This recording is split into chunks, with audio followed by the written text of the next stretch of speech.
Hi friends, ಎಲ್ಲರಿಗೂ ನಮಸ್ಕಾರ. ಕರ್ನಾಟಕ ಇತಿಹಾಸದ ಪ್ರಶ್ನೋತ್ತರಗಳ ಸರಣಿಗೆ ತಮಗೆಲ್ಲರಿಗೂ ಆತ್ಮೀಯ ಸ್ವಾಗತ. ಇದು ಕರ್ನಾಟಕ ಇತಿಹಾಸದ ಪ್ರಶ್ನೋತ್ತರಗಳ ಸರಣಿಯ 14ನೇ ವಿಡಿಯೋ ರೀ. ಈಗಾಗಲೇ 13 ವಿಡಿಯೋಗಳು ಅಪ್ಲೋಡ್ ಮಾಡೀನ್ರಿ. ಯಾರ ವಿಡಿಯೋಗಳು ನೋಡಿಲ್ಲೋ ಇದೇ ಚಾನಲ್ದೊಳಗೆ ಕರ್ನಾಟಕ ಇತಿಹಾಸದ ಪ್ರಶ್ನೋತ್ತರಗಳ ಸರಣಿ ಅಂತ ಒಂದು ಪ್ಲೇ ಲಿಸ್ಟ್ ಇರ್ತದ. ಆ ಪ್ಲೇ ಲಿಸ್ಟ್ದಾಗ ಎಲ್ಲಾ ವಿಡಿಯೋಗಳು ಸಿಗುತ್ತಾವ. ಆ ವಿಡಿಯೋಗಳು ಕೂಡ ಒಮ್ಮೆ ನೋಡ್ರಿ ಸ್ನೇಹಿತರೆ. ಓಕೆ ರೀ, ವಿಡಿಯೋ ನೋಡ್ತಾ ನೋಟ್ಸ್ ಮಾಡ್ಕೊಳ್ರಿ. ರಿವಿಷನ್ ಮಾಡ್ಬೇಕಾದ್ರೆ ನೋಟ್ಸ್ ಬಹಳ ಯೂಸ್ ಆಗ್ತದ್ರಿ ನಿಮ್ಗೆ. ಓಕೆ ರೀ, ಇನ್ ಕೇಸ್ ನೋಟ್ಸ್ ಮಾಡ್ಕೊಳಕ್ ಆಗಂಗಿಲ್ರಿ ನಮ್ಗ ಅಂತನ್ನೋರಿಗಾಗಿಯೇ ಸಂಪೂರ್ಣ ಕರ್ನಾಟಕ ಇತಿಹಾಸದ ನೋಟ್ಸ್ ಪ್ರಿಪೇರ್ ಮಾಡೀನ್ರಿ. ಆ ನೋಟ್ಸ್ PDF ಲಿಂಕ್ ಈ ವಿಡಿಯೋದ ಡಿಸ್ಕ್ರಿಪ್ಷನ್ ದಾಗ ಕೊಟ್ಟಿರ್ತೀನಿ. ಆ ಲಿಂಕ್ ಮೇಲೆ ಕ್ಲಿಕ್ ಮಾಡೋದ್ರ ಮೂಲಕ ನಾಮಿನಲ್ ಅಮೌಂಟ್ ಪೇ ಮಾಡಿ ಆ PDF ಅನ್ನ ನೀವು ಡೌನ್ಲೋಡ್ ಮಾಡ್ಕೊಳ್ಬಹುದು. ಅಂದ್ರೆ ಆ ನೋಟ್ಸ್ ಅನ್ನ ನೀವು ಡೌನ್ಲೋಡ್ ಮಾಡ್ಕೊಳ್ಬಹುದು ಸ್ನೇಹಿತರೆ. ಓಕೆ ರೀ, ಪ್ರಸ್ತುತ ವಿಡಿಯೋದೊಳಗ ಹೊಯ್ಸಳರು ಚಾಪ್ಟರ್ ಕಂಟಿನ್ಯೂ ಮಾಡ್ತಾ ಇದ್ದೀನಿ. ಹಿಂದಿನ ವಿಡಿಯೋದೊಳಗ ಈ ಚಾಪ್ಟರ್ ಸ್ಟಾರ್ಟ್ ಮಾಡಿದ್ದೆ. ಈ ವಿಡಿಯೋದೊಳಗ ಈ ಚಾಪ್ಟರ್ ಕಂಟಿನ್ಯೂ ಮಾಡ್ತಾ ಇದ್ದೀನಿ ಸ್ನೇಹಿತರೆ. ಓಕೆ ರೀ, ಡಿಸ್ಕಸ್ ಸ್ಟಾರ್ಟ್ ಮಾಡೋಣ್ರಿ. ಎರಡನೇ ವೀರಬಲ್ಲಾಳ ಈತ ಕ್ರಿಸ್ತ ಶಕ 1173ರಿಂದ 1220ರವರೆಗೆ ಆಳ್ವಿಕೆ ಮಾಡಿರ್ತಕ್ಕಂಥದ್ದು ಸ್ನೇಹಿತರೆ. ಈತ ಕ್ರಿಸ್ತ ಶಕ 1173ರಿಂದ 1220ರವರೆಗೆ ಆಳ್ವಿಕೆ ಮಾಡಿರ್ತಕ್ಕಂಥದ್ದು. ಎರಡನೇ ವೀರಬಲ್ಲಾಳ ವಿಷ್ಣುವರ್ಧನನ ನಂತರ ಹೊಯ್ಸಳರಲ್ಲಿ ಅತ್ಯಂತ ಸಮರ್ಥ ದೊರೆ ಸ್ನೇಹಿತರೆ. ಅಂದ್ರೆ ಅತ್ಯಂತ ಪ್ರಸಿದ್ಧ ಅರಸ. ಇವನ ಹೆಸರಿನಿಂದಲೇ ಹೊಯ್ಸಳ ರಾಜವಂಶಕ್ಕೆ ಬಲ್ಲಾಳ ಅಂತ ಹೆಸರು ಬಂತು. ಈ ಎರಡನೇ ವೀರಬಲ್ಲಾಳನ ಹೆಸರಿನಿಂದಲೇ ಈ ಹೊಯ್ಸಳ ರಾಜವಂಶಕ್ಕೆ ಬಲ್ಲಾಳ ಅಂತ ಹೆಸರು ಬಂತು ಸ್ನೇಹಿತರೆ. ನೆಕ್ಸ್ಟ್, ಹೊಯ್ಸಳ ಸಾಮ್ರಾಜ್ಯವನ್ನ ಸ್ವತಂತ್ರ ರಾಜ್ಯವನ್ನಾಗಿ ಆಳ್ವಿಕೆ ಮಾಡಿರ್ತಕ್ಕಂತ ಹೊಯ್ಸಳರ ಮೊಟ್ಟ ಮೊದಲ ಅರಸ ಸ್ನೇಹಿತರೆ. ಹಿಂದಿನ ಎಲ್ಲಾ ಅರಸರು ಕಲ್ಯಾಣ ಚಾಲುಕ್ಯರ ಸಾಮಂತ ಅರಸರಾಗಿ ಆಳ್ವಿಕೆ ಮಾಡಿದ್ರೆ ಈ ಎರಡನೇ ವೀರಬಲ್ಲಾಳ ಮಾತ್ರ ಸ್ವತಂತ್ರ ಅರಸನಾಗಿ ಆಳ್ವಿಕೆ ಮಾಡಿರ್ತಕ್ಕಂಥದ್ರಿ. ಹಾಗಾಗಿ ಈತ ಹೊಯ್ಸಳ ಸಾಮ್ರಾಜ್ಯವನ್ನ ಸ್ವತಂತ್ರ ರಾಜ್ಯವನ್ನಾಗಿ ಆಳ್ವಿಕೆ ಮಾಡಿರ್ತಕ್ಕಂಥ ಹೊಯ್ಸಳರ ಮೊಟ್ಟ ಮೊದಲ ಅರಸ ಸ್ನೇಹಿತರೆ. ಓಕೆ ರೀ, ಈತ ಚಂಗ್ವಾಳರನ್ನ ಸೋಲಿಸಿ ರಾಜಕುಮಾರಿಯನ್ನ ಮದುವೆಯಾಗ್ತಾನ. ಚಂಗ್ವಾಳದ ರಾಜಕುಮಾರಿಯನ್ನ ಮದುವೆಯಾಗ್ತಾನ. ನೆಕ್ಸ್ಟ್, ಎಮ್ಮಗನೂರು ಕದನದಲ್ಲಿ ಉಚ್ಚಂಗಿಯ ಪಾಂಡ್ಯರನ್ನ ಸೋಲಿಸ್ತಾನ. ಎಮ್ಮಗನೂರು ಕದನದಲ್ಲಿ ಉಚ್ಚಂಗಿಯ ಪಾಂಡ್ಯರನ್ನ ಸೋಲಿಸ್ತಾನ. ನೆಕ್ಸ್ಟ್, ಈತ ಗಂಡ ಬೇರುಂಡ ಅಂತನ್ನೋ ಬಿರುದನ್ನ ಧರಿಸಿರ್ತಕ್ಕಂತ ಮೊಟ್ಟ ಮೊದಲ ಅರಸ ಸ್ನೇಹಿತರೆ. ನೆನ್ಪಿರ್ಬೇಕ್ರಿ, ಬಹಳ ಇಂಪಾರ್ಟೆಂಟ್ ಇವೆಲ್ಲ.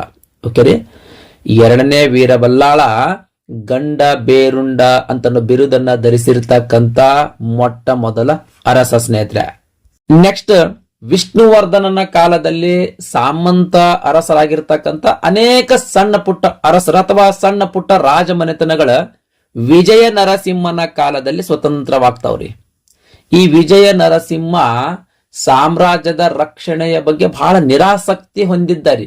ಹಾಗಾಗಿ ಈ ವಿಜಯ ನರಸಿಂಹನ ಕಾಲದಲ್ಲಿ ಸಣ್ಣ ಪುಟ್ಟ ಅರಸರು ಅಂದ್ರೆ ಈ ಹೊಯ್ಸಳ ಸಾಮಂತ ಅರಸರಾಗಿರ್ತಕ್ಕಂಥ ಸಣ್ಣ ಪುಟ್ಟ ರಾಜಮನೆತನಗಳ ವಿಜಯ ನರಸಿಂಹನ ಕಾಲದೊಳಗೆ ದಂಗೆ ಎದ್ದು ಸ್ವತಂತ್ರವಾಗಿ ಆಳ್ವಿಕೆ ಮಾಡಕ್ ಪ್ರಾರಂಭ ಮಾಡ್ತಾರ ಅವರು.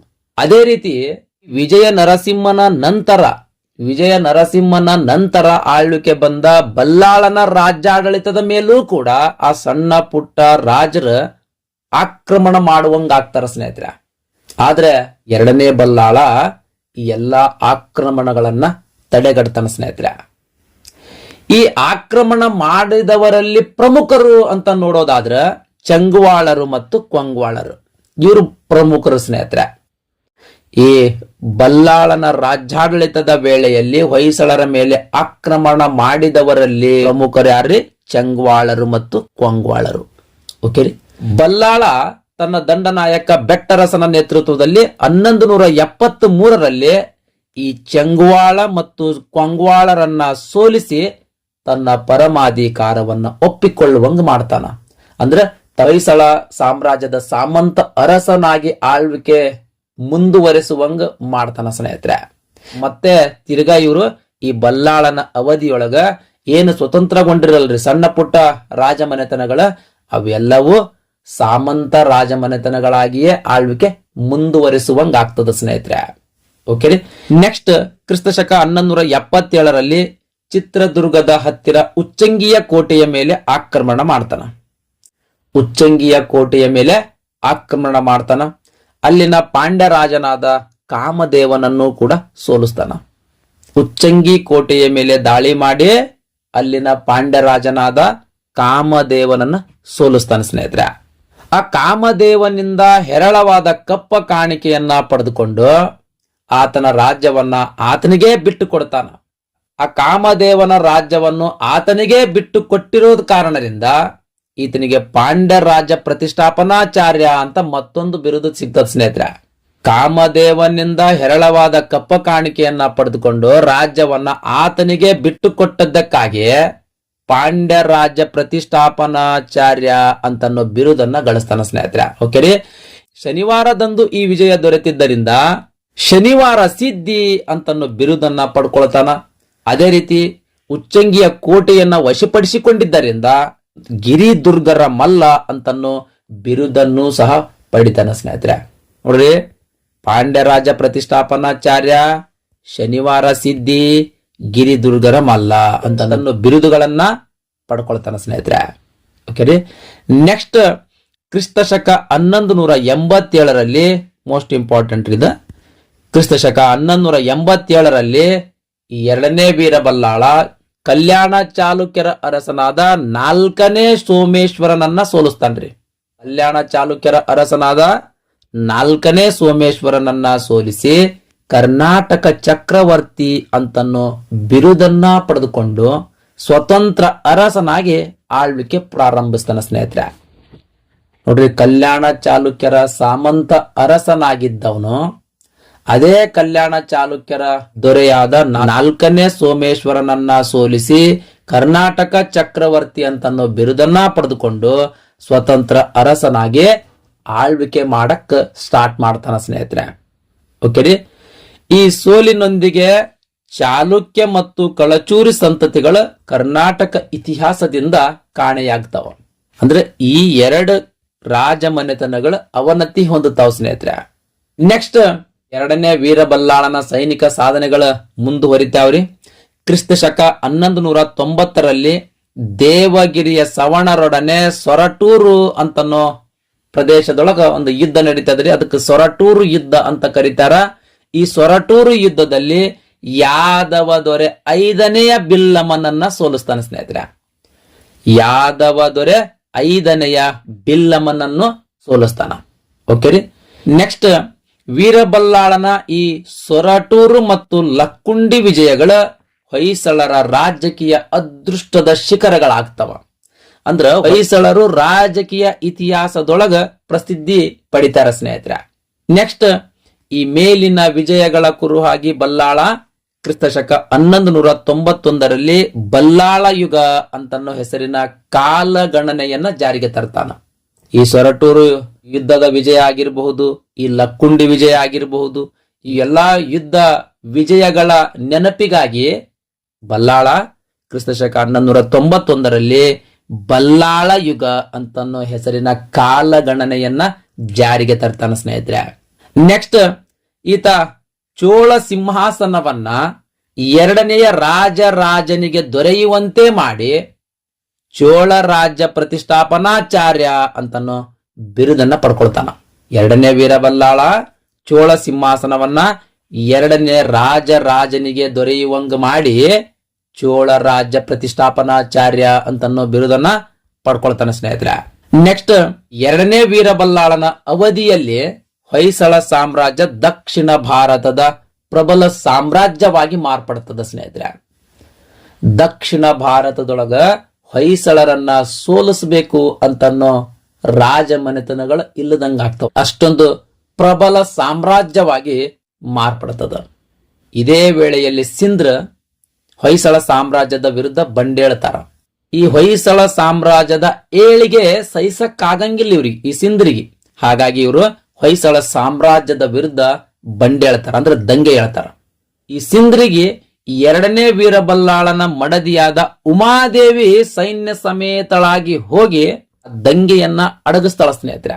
ಈ ಸಿಂಧರ ದಂಗೆಯನ್ನ ಅಡಗಿಸಾಕ 2ನೇ ವೀರಬಲ್ಲಾಳ ಬೇಕಾಗಿಲ್ರಿ, ಆತನ ಹೆಂಡತಿಯಾದ ಉಮಾದೇವಿನೇ ಸಾಕಾಗಿತ್ತು. ಈ ಉಮಾದೇವಿ ಸೈನ್ಯ ಸಮೇತಳಾಗಿ ಹೋಗಿ ಈ ಸಿಂಧರ ದಂಗೆಯನ್ನ ಅಡಗಿಸ್ತಾಳ ಸ್ನೇಹಿತರೆ. ಈ ವಿಷಯ ಕಡೂರಿನ ಶಾಸನದಲ್ಲಿ ಉಲ್ಲೇಖ ಇರುವಂತದ್ದು. ನೆಕ್ಸ್ಟ್ ಕ್ರಿಸ್ತಶಕ 1196 ಸರ್. ಓಕೆ ರೀ, ಕ್ರಿಸ್ತಶಕ 1196ರಲ್ಲಿ ಇಮ್ಮಡಿ ಬಲ್ಲಾಳ ಹಾನಗಲ್ ಕೋಟೆಯನ್ನ ವಶಪಡಿಸಿಕೊಳ್ತಾನೆ ಸ್ನೇಹಿತರೆ. ನೆಕ್ಸ್ಟ್ ಚೋಳರೊಂದಿಗೆ ಈತ ವೈವಾಹಿಕ ಸಂಬಂಧಗಳನ್ನ ಬೆಳೆಸ್ತಾನೆ. ಎರಡನೇ ವೀರಬಲ್ಲಾಳ ಚೋಳರೊಂದಿಗೆ ವೈವಾಹಿಕ ಸಂಬಂಧಗಳನ್ನ ಬೆಳೆಸ್ತಾನೆ ಸ್ನೇಹಿತರೆ. ಈ ಎರಡನೇ ವೀರಬಲ್ಲಾಳ ಚೋಳರ ಮಹಾದೇವಿಯನ್ನ ಮದುವೆಯಾಗುತ್ತಾನ. ತನ್ನ ಮಗಳಾದ ಸೋಮಲಾದೇವಿಯನ್ನ ಮೂರನೆಯ ಕುಲತುಂಗ ಚೋಳನಿಗೆ ಮದುವೆ ಮಾಡಿ ಕೊಡ್ತಾನ ಸ್ನೇಹಿತರೆ. ಎರಡನೇ ವೀರಬಲ್ಲಾಳ ಚೋಳರ ಮಹಾದೇವಿಯನ್ನ ಮದುವೆಯಾಗಿ ತನ್ನ ಮಗಳಾದ ಸೋಮಲಾದೇವಿಯನ್ನ ಮೂರನೆಯ ಕುಲತುಂಗ ಚೋಳನಿಗೆ ಮದುವೆ ಮಾಡಿ ಕೊಡ್ತಾನ ಸ್ನೇಹಿತರೆ. ಓಕೆ ರೀ. ನೆಕ್ಸ್ಟ್ ಸೈನಿಕ ಸಾಧನೆ ಅಷ್ಟೇ ಅಲ್ದೇನೆ ಈತ ಸಾಹಿತ್ಯಾಭಿಮಾನಿಯೂ ಕೂಡ ಆಗಿದ್ದಾರೆ. ಕೇವಲ ಸೈನಿಕ ಸಾಧನೆಗಳಿಗೆ ಮಾತ್ರ ಈ ಎರಡನೇ ವೀರಬಲ್ಲಾಳ ಸೀಮಿತವಾಗಿಲ್ರಿ, ಸಾಹಿತ್ಯವೂ ಕೂಡ ಬೆಳೆಸಿರ್ತಕ್ಕಂಥದ್ದು. ಅದಕ್ಕೆ ಸಾಕ್ಷಿ ಏನಂತಂದ್ರ ಈತನ ಆಸ್ಥಾನದೊಳಗ ಉಭಯ ಕವಿ ಚಕ್ರವರ್ತಿ ಬಿರುದಾಂಕಿತನಾದ ಜನ್ನ, ರುದ್ರಭಟ್ಟ, ನೇಮಿನಾಥ ಹಲವಾರು ಕವಿಗಳ ಈತನ ಆಸ್ಥಾನದೊಳಗಿದ್ದರು ಸ್ನೇಹಿತರೆ. ಈ ಎಲ್ಲಾ ಕವಿಗಳಿಗೆ ಎರಡನೇ ವೀರಬಲ್ಲಾಳ ಆಶ್ರಯದಾತನಾಗಿದ್ದ ಸ್ನೇಹಿತರೆ. ಅದೇ ರೀತಿ ಕಲೆ ಮತ್ತು ವಾಸ್ತುಶಿಲ್ಪಕ್ಕೂ ಕೂಡ ಈ ಎರಡನೇ ಬಲ್ಲಾಳ ಬಹಳ ಪ್ರಾಮುಖ್ಯತೆ ನೀಡಿದ್ದ. ಈ ಹಳೇಬೀಡಿನ ಕೇದಾರೇಶ್ವರ ದೇವಸ್ಥಾನ, ಬೆಲವಾಡಿಯಲ್ಲಿರುವಂತ ವೀರನಾರಾಯಣ ದೇವಾಲಯ, ಅಮೃತಪುರದಲ್ಲಿರುವಂತ ಅಮೃತೇಶ್ವರ ದೇವಸ್ಥಾನ, ಮೊಸಲೆಯ ಚನ್ನಕೇಶವ, ನಾಗೇಶ್ವರದ ಅವಳಿ ದೇವಾಲಯಗಳ ಈತನ ಕಾಲದೊಳಗ ನಿರ್ಮಾಣವಾಗಿರ್ತಕ್ಕಂಥದ್ರಿ. ಅಂದ್ರೆ ಈ ಎರಡನೇ ವೀರಬಲ್ಲಾಳನ ಕಾಲದಲ್ಲಿ ಈ ಎಲ್ಲಾ ದೇವಸ್ಥಾನಗಳ ನಿರ್ಮಾಣವಾಗಿರ್ತಕ್ಕಂಥದ್ದು. ಎರಡನೇ ವೀರಬಲ್ಲಾಳ ಆಳ್ವಿಕೆ ಮಾಡಬೇಕಾದ್ರ ಹೊಯ್ಸಳ ಸಾಮ್ರಾಜ್ಯ ರಾಮರಾಜ್ಯವಾಗಿತ್ತು ಸ್ನೇಹಿತರೆ. ಹೊಯ್ಸಳ ಸಾಮ್ರಾಜ್ಯ ರಾಮರಾಜ್ಯವಾಗಿತ್ತು, ಉತ್ತುಂಗದ ಶಿಖರದಲ್ಲಿತ್ತು ಸ್ನೇಹಿತರೆ. ಓಕೆ ರೀ. ಈಗಿನ ಬೆಂಗಳೂರು ನಗರನೂ ಕೂಡ ಈ ಬಲ್ಲಾಳನಿಂದಲೇ ತನ್ನ ಹೆಸರು ಪಡೆಯಿತು ಅಂತನ್ನೋ ಪ್ರತೀತಿಯೂ ಕೂಡ ಇರುವಂತದ್ದು. ನೆಕ್ಸ್ಟ್ ವೃದ್ಧಾಪ್ಯದ ಕಾರಣಕ್ಕಾಗಿ ಅಂದ್ರ ವಯಸ್ಸು ಆಗಿರೋ ಕಾರಣಕ್ಕಾಗಿ ಇಮ್ಮಡಿ ಬಲ್ಲಾಳ ತನ್ನ ಮಗನಾದ ಎರಡನೇ ನರಸಿಂಹನಿಗೆ ರಾಜ್ಯಾಭಿಷೇಕ ಮಾಡಿ ಕ್ರಿಸ್ತಶಕ 1220ರಲ್ಲಿ ಮರಣ ಹೊಂದುತ್ತಾನೆ ಸ್ನೇಹಿತರೆ. ಎರಡನೇ ಬಲ್ಲಾಳ ತನ್ನ ಮಗನಾದ ಎರಡನೇ ನರಸಿಂಹನಿಗೆ ರಾಜ್ಯಾಭಿಷೇಕ ಮಾಡಿ ಕ್ರಿಸ್ತಶಕ 1220ರಲ್ಲಿ ಮರಣ ಹೊಂದುತ್ತಾನೆ ಸ್ನೇಹಿತರೆ. ಇದಿಷ್ಟು ಎರಡನೇ ವೀರಬಲ್ಲಾಳನ ಕುರಿತು ಮಾಹಿತಿ. ನೆಕ್ಸ್ಟ್ ಹಿಂದಿನ ಎಕ್ಸಾಮ್ದೊಳಗೆ ಕೇಳಿರ್ತಕ್ಕಂಥ ಪ್ರಶ್ನೆಗಳು ಕೂಡ ಡಿಸ್ಕಸ್ ಮಾಡೋಣ ಸ್ನೇಹಿತರೆ. ನೆಕ್ಸ್ಟ್ 22ನೇ ಪ್ರಶ್ನೆ, ಪಶ್ಚಿಮ ಚಾಲುಕ್ಯರನ್ನು ಸೋಲಿಸಿ ಸ್ವತಂತ್ರ ಅರಸನೆಂದು ಘೋಷಿಸಿಕೊಂಡ ಹೊಯ್ಸಳರ ದೊರೆ ಯಾರು ಅಂತ ಪ್ರಶ್ನೆ ಕೇಳಿರ್ತಕ್ಕಂಥದ್ದು. ಪಶ್ಚಿಮ ಚಾಲುಕ್ಯರು ಅಂತಂದ್ರೆ ಕಲ್ಯಾಣದ ಚಾಲುಕ್ಯರು ಸ್ನೇಹಿತರೆ. ಈ ಕಲ್ಯಾಣದ ಚಾಲುಕ್ಯರನ್ನ ಸೋಲಿಸಿ ಸ್ವತಂತ್ರ ಅರಸ ಅಂತ ಘೋಷಿಸಿಕೊಂಡ ಹೊಯ್ಸಳರ ಅರಸನಾರು ಅಂತ ಪ್ರಶ್ನೆ ಕೇಳಿರ್ತಕ್ಕಂಥದ್ದು ಸ್ನೇಹಿತರೆ. ನೋಡ್ರಿ, ಹೊಯ್ಸಳ ಅರಸರಲ್ಲಿ ಸ್ವತಂತ್ರ ಅರಸನಾಗಿ ಆಳ್ವಿಕೆ ಮಾಡಿರ್ತಕ್ಕಂಥ ಮೊಟ್ಟ ಮೊದಲ ಅರಸನ ಯಾರು? ಈತ ಆಪ್ಷನ್ ಎ ನೋಡ್ರಿ ಸರಿಯಾದ ಉತ್ತರ, ಇಮ್ಮಡಿ ವೀರಬಲ್ಲಾಳ ಸ್ನೇಹಿತರೆ. ಈ ಇಮ್ಮಡಿ ವೀರಬಲ್ಲಾಳ ಕಲ್ಯಾಣ ಚಾಲುಕ್ಯರನ್ನ ಅಂದ್ರೆ ಕಲ್ಯಾಣ ಚಾಲುಕ್ಯರ ಅರಸನಾದ 4ನೇ ಸೋಮೇಶ್ವರನನ್ನ ಸೋಲಿಸಿ ಕರ್ನಾಟಕ ಚಕ್ರವರ್ತಿ ಅಂತ ಬಿರುದು ಪಡೆದುಕೊಂಡು ಸ್ವತಂತ್ರ ಅರಸನಾಗಿ ಆಳ್ವಿಕೆ ಮಾಡಕ್ ಪ್ರಾರಂಭಿಸ್ತಾನೆ ಸ್ನೇಹಿತರೆ. ಈ ಎರಡನೇ ವೀರಬಲ್ಲಾಳ ಅಥವಾ ಇಮ್ಮಡಿ ವೀರಬಲ್ಲಾಳಕ್ಕಿಂತ ಹಿಂದೆ ಏನು ಅರಸರ ಆಳ್ವಿಕೆ ಮಾಡ್ಯಾರಲ್ರಿ, ಅವರೆಲ್ಲರೂ ಕಲ್ಯಾಣ ಚಾಲುಕ್ಯರ ಸಾಮಂತ ಅರಸರಾಗಿ ಆಳ್ವಿಕೆ ಮಾಡಿರ್ತಕ್ಕಂಥದ್ದು. ನೆಕ್ಸ್ಟ್ 23ನೇ ಪ್ರಶ್ನೆ, ಹಳೆಬೀಡಿನ ಕೇದಾರೇಶ್ವರ ದೇವಾಲಯ ಮತ್ತು ಚಿಕ್ಕಮಗಳೂರಿನ ಅಮೃತೇಶ್ವರ ದೇವಾಲಯಗಳು ಈ ಕೆಳಗಿನವರ ಕಾಲದಲ್ಲಿ ನಿರ್ಮಾಣವಾದವು. ಈ ಎರಡು ದೇವಾಲಯಗಳು ಯಾರ ಕಾಲದಲ್ಲಿ ಅಥವಾ ಯಾರ ಆಳ್ವಿಕೆಯ ಅವಧಿಯಲ್ಲಿ ನಿರ್ಮಾಣವಾದವು ಅಂತ ಪ್ರಶ್ನೆ ಕೇಳಿರ್ತಕ್ಕಂಥದ್ದು ಸ್ನೇಹಿತರೆ. ಆಪ್ಷನ್ ಎ ಸರಿಯಾದ ಉತ್ತರ, ವೀರಬಲ್ಲಾಳ. ಈಗಾಗಲೇ ಎಕ್ಸ್ಪ್ಲೇನ್ ದೊಳಗ ಆನ್ಸರ್ನು ಕವರ್ ಮಾಡೀನಿ. ಆನ್ಸರ್ ಹೇಳುವಂತ ಅವಶ್ಯಕತೆನೂ ಇಲ್ಲ. ನಾನು ಪ್ರಶ್ನೆ ಓದೋದಕ್ಕಿಂತ ಮುಂಚೆಗೆ ನೀವು ಆನ್ಸರ್ ಟಿಕ್ ಹಾಕೊಂಡಿರ್ಬೇಕು. ನೆಕ್ಸ್ಟ್ 24ನೇ ಪ್ರಶ್ನೆ, ಹೊಯ್ಸಳ ವಂಶದ ಮೊದಲ ಸ್ವತಂತ್ರ ರಾಜ ಯಾರು? ಹೊಯ್ಸಳ ವಂಶದ ಮೊದಲ ಸ್ವತಂತ್ರ ರಾಜ ಅಥವಾ ಅರಸನಾರು ಅಂತ ಪ್ರಶ್ನೆ ಕೇಳ್ತಕ್ಕಂಥದ್ದು. ಆಪ್ಷನ್ ಬಿ ಸರಿಯಾದ ಉತ್ತರ, ಎರಡನೇ ಬಲ್ಲಾಳರಾಯ ಅಥವಾ ಇಮ್ಮಡಿ ವೀರಬಲ್ಲಾಳ. ನೆಕ್ಸ್ಟ್ 25ನೇ ಪ್ರಶ್ನೆ, ಜೈನ ಕವಿಗಳಾದ ಜನ್ನ ಮತ್ತು ನೇಮಿನಾಥ ಹಾಗೂ ಬ್ರಾಹ್ಮಣ ಕವಿ ರುದ್ರಭಟ್ಟ ಸೇರಿದಂತೆ ಮಧ್ಯಕಾಲೀನ ಕನ್ನಡ ಭಾಷೆಯ ಕವಿಗಳಲ್ಲಿ ಅತ್ಯಂತ ಗಮನಾರ್ಹವಾದವರು ಯಾರ ಆಸ್ಥಾನದಲ್ಲಿದ್ದರು ಅಂತ ಪ್ರಶ್ನೆ ಕೇಳಿರ್ತಕ್ಕಂಥದ್ದು. ಎಲ್ಲಾ ಕವಿಗಳ ಯಾರ ಆಸ್ಥಾನದೊಳಗ ಇದ್ರು ಅಂತ ಪ್ರಶ್ನೆ ಕೇಳಿರ್ತಕ್ಕಂಥದ್ದು ಸ್ನೇಹಿತರೆ. ಈ ಪ್ರಶ್ನೆಗೆ ಸರಿಯಾದ ಉತ್ತರ ಆಪ್ಷನ್ ಎ ಸ್ನೇಹಿತರೆ, ಇಮ್ಮಡಿ ಬಲ್ಲಾಳ ಅಥವಾ ಇಮ್ಮಡಿ ವೀರಬಲ್ಲಾಳ. ಓಕೆ ರೀ. ನೆಕ್ಸ್ಟ್ ಎರಡನೇ ನರಸಿಂಹ. ಈತ ಇಮ್ಮಡಿ ವೀರಬಲ್ಲಾಳನ ಮಗ ಸ್ನೇಹಿತರೆ. ಕ್ರಿಸ್ತಶಕ 1220 1236 ಆಳ್ವಿಕೆ ಮಾಡಿರ್ತಕ್ಕಂಥದ್ದು. ಎರಡನೇ ನರಸಿಂಹ ಪಾಂಡ್ಯ ಮತ್ತು ಚೋಳರ ನಡುವಿನ ಯುದ್ಧಗಳಲ್ಲಿ ಹೆಚ್ಚು ಸಮಯ ನೀಡಿರ್ತಕ್ಕಂಥದ್ದು ಸ್ನೇಹಿತರೆ. ಈ ಪಾಂಡ್ಯ ಮತ್ತು ಚೋಳರ ನಡುವಿನ ಯುದ್ಧಗಳಲ್ಲಿ ಹೆಚ್ಚು ಸಮಯ ನೀಡಿರ್ತಕ್ಕಂಥದ್ದು ಸ್ನೇಹಿತರೆ. ಈತ ಚೋಳರಿಂದ ರಾಜ್ಯವನ್ನ ರಕ್ಷಿಸಿ ಚೋಳ ಕುಲ ರಕ್ಷಕ ಅಂತನ್ನೋ ಬಿರುದನ್ನ ಪಡ್ಕೊಂಡಿರ್ತಕ್ಕಂಥದ್ದು. ಚೋಳ ಕುಲ ರಕ್ಷಕ ಅಂತನ್ನೋ ಬಿರುದನ್ನ ಪಡೆದುಕೊಂಡಿರ್ತಕ್ಕಂಥದ್ದು ಸ್ನೇಹಿತರೆ. ನೆಕ್ಸ್ಟ್, ಶ್ರೀರಂಗದ ಹತ್ತಿರ ಕಾವೇರಿ ನದಿಯ ದಂಡೆಯ ಮೇಲಿನ ಕುಪ್ಪಂ ಅಥವಾ ಕಣ್ಣಾನೂರಿನಲ್ಲಿ ಹೊಸ ರಾಜಧಾನಿಯನ್ನ ನಿರ್ಮಿಸ್ತಾನೆ ಸ್ನೇಹಿತರೆ. ಈ ಹೊಸ ರಾಜಧಾನಿಯ ನಿರ್ಮಿಸ್ತಾನಲ್ರಿ, ಇದು ಆತನ ದಕ್ಷಿಣದ ರಾಜಧಾನಿ ಆಗ್ತದ. ಇಮ್ಮಡಿ ನರಸಿಂಹನ ದಕ್ಷಿಣದ ರಾಜಧಾನಿ ಆಗ್ತದ. ಇಮ್ಮಡಿ ನರಸಿಂಹನ ದಕ್ಷಿಣದ ರಾಜಧಾನಿ ಯಾವ್ದ್ರಿ? ಕುಪ್ಪಂ ಅಥವಾ ಕಣ್ಣಾನೂರು. ಓಕೆ ರೀ. ಸ್ವತಃ ವಿದ್ವಾಂಸನಾದ ಈ ಇಮ್ಮಡಿ ನರಸಿಂಹನಿಗೆ ಸರ್ವಜ್ಞ ಮತ್ತು ಸಾಹಿತ್ಯ ರತ್ನಾಕರ ಅಂತನ್ನೋ ಹೆಸರುಗಳಿದ್ದು ಸ್ನೇಹಿತರೆ. ಸರ್ವಜ್ಞ ಮತ್ತು ಸಾಹಿತ್ಯ ರತ್ನಾಕರ ಅಂತನ್ನೋ ಇತರ ಹೆಸರುಗಳ ಇರುವಂತದ್ದು. ಹರಿಹರದ ಹರಿಹರೇಶ್ವರ, ಬೇಲೂರಿನ ಮೂಲ ಸಂಗಮೇಶ್ವರ, ಭದ್ರಾವತಿಯ ಲಕ್ಷ್ಮೀ ನರಸಿಂಹ, ಹೆಗ್ಗರೆಯ ಕಲ್ಲೇಶ್ವರ ದೇವಾಲಯಗಳ ಈತನ ಆಳ್ವಿಕೆಯ ಅವಧಿಯೊಳಗ ನಿರ್ಮಾಣವಾಗಿರ್ತಕ್ಕಂಥದ್ದು ಸ್ನೇಹಿತರೆ. ಮೋಸ್ಟ್ ಇಂಪಾರ್ಟೆಂಟ್ ಇದು. ಈ ಎಲ್ಲಾ ದೇವಾಲಯಗಳ ಇಮ್ಮಡಿ ನರಸಿಂಹನ ಆಳ್ವಿಕೆಯ ಅವಧಿಯೊಳಗ ನಿರ್ಮಾಣಗೊಂಡಿರ್ತಕ್ಕಂಥದ್ದು. ನೆಕ್ಸ್ಟ್, ಎರಡನೇ ನರಸಿಂಹನ ನಂತರ ಆತನ ಮಗ ವೀರ ಸೋಮೇಶ್ವರ ಆಡಳಿತಕ್ಕೆ ಬರ್ತಾನ ಸ್ನೇಹಿತರೆ. ಇದಿಷ್ಟು ಇಮ್ಮಡಿ ನರಸಿಂಹನ ಕುರಿತು ಮಾಹಿತಿಯಾಗಿತ್ತು. ನೆಕ್ಸ್ಟ್, ವೀರ ಸೋಮೇಶ್ವರ. ಈತ ಇಮ್ಮಡಿ ನರಸಿಂಹನ ಮಗ. ಈ ವೀರ ಸೋಮೇಶ್ವರ ದ್ವಾರ ಸಮುದ್ರದಿಂದ ತನ್ನ ನೆಲೆವೀಡನ್ನ ತಮಿಳುನಾಡಿನ ಕಣ್ಣಾನೂರಿಗೆ ಬದಲಿಸಿ ವ್ಯರ್ಥವಾಗಿ ಸಮಯವನ್ನ ಹಾಳು ಮಾಡ್ತಾನ್ರಿ. ಮೊದ್ಲು ಇವರು ಈ ರಾಜಮನೆತನ ದ್ವಾರ ಸಮುದ್ರ ರಾಜಧಾನಿಯನ್ನಾಗಿ ಮಾಡಿಕೊಂಡು ಇದೇ ರಾಜಧಾನಿ ಒಳಗೆ ಇವರು ನೆಲೆ ಇದ್ರು ಸ್ನೇಹಿತರೆ.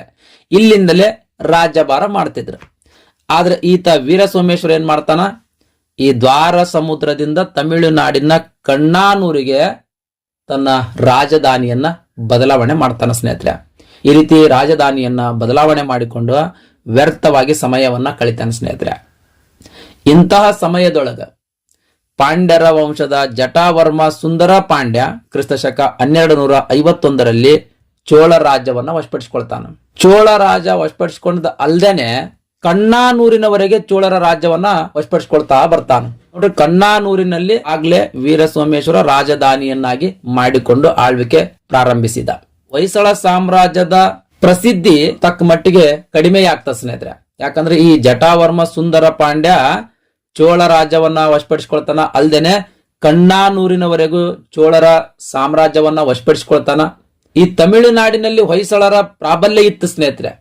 ಆ ಪ್ರಾಬಲ್ಯಕ್ಕೆ ಈ ಜಟಾವರ್ಮ ಸುಂದರ ಪಾಂಡ್ಯನ ವಿಸ್ತರಣಾ ನೀತಿ ದೊಡ್ಡ ಪೆಟ್ಟು ಬೀಳುವಂಗ ಮಾಡ್ತಾ ಸ್ನೇಹಿತರೆ. ಇದೇ ವೇಳೆಗೆ ಸೋಮೇಶ್ವರನ ಆರೋಗ್ಯ ಹದಗೆಟ್ಟಿರ್ತದ, ಅಂದ್ರ ಅನಾರೋಗ್ಯದಿಂದ ಬಳಲ್ತಿರ್ತಾನ. ಹಾಗಾಗಿ ಸೋಮೇಶ್ವರ ಏನ್ ಮಾಡ್ತಾನ, ತನ್ನ ರಾಜ್ಯವನ್ನ ತನ್ನಿಬ್ಬರ ಮಕ್ಕಳಾದ ಮೂರನೇ ನರಸಿಂಹ ಆಮೇಲೆ ವೀರ ರಾಮನಾಥನಿಗೆ ಹಂಚಿಬಿಡ್ತಾನ ಸ್ನೇಹಿತರೆ. ತನ್ನ ರಾಜ್ಯವನ್ನ ಹಂಚಿಬಿಡ್ತಾನ. ಹಂಚಿ ಕ್ರಿಸ್ತಶಕ 1255 ಮರಣ ಹೊಂದುತ್ತಾನ ಸ್ನೇಹಿತರೆ.